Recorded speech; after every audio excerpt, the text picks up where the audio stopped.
Kutokea leo nafikiri mpaka siku ya tarehe 3 kutakuwa na takriban masaa 120. Huenda viongozi wa Yanga msilale hata robo ya masaa haya yaliyobaki, kwa maana ya maandalizi ya dabi zote hizi mbili. Yaani kwa haraka haraka sioni mkilala masaa 30. Unafikiri huu ni kipindi kigumu ama chenye mahitaji makubwa kwa kipindi cha miaka mingi unapokuwa na dabi mbili ndani ya siku 5? Dabi ni mechi ambayo ni kubwa na ina heshima yake, na sisi kama viongozi wa Young Africans kikubwa ambacho tunajivunia ni kuendelea kupata mafanikio katika dabi zote ambazo hadi sasa tumezishiriki tangu tumechaguliwa, na malengo yetu ni kuhakikisha kwamba mafanikio haya yanaendelea katika dabi zilizopita. Msamiati wa kwamba kuna kulala siku mbili hizi kwetu tumeshakubaliana haupo.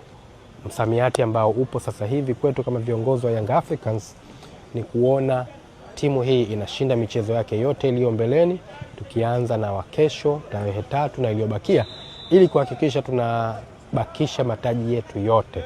Leo nimesema tumetangulia hapa viongozi wakuu kwa maana ya mimi na president, lakini kesho viongozi wengine wa kamati ya utendaji na wao watafika katika spirit ile ile ya kuendelea kudumisha umoja wetu na kuja kuwapa hamasa vijana wetu.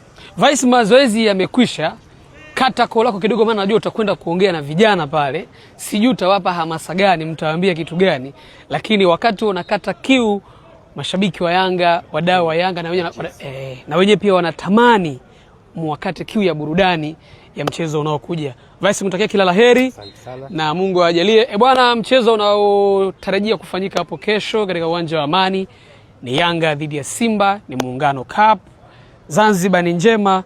Tunawakaribisha mashabiki wote wa Yanga kufika siku ya hapo kesho, na kocha amewaomba sana, amesema Yanga popote napokwenda ni nyumbani.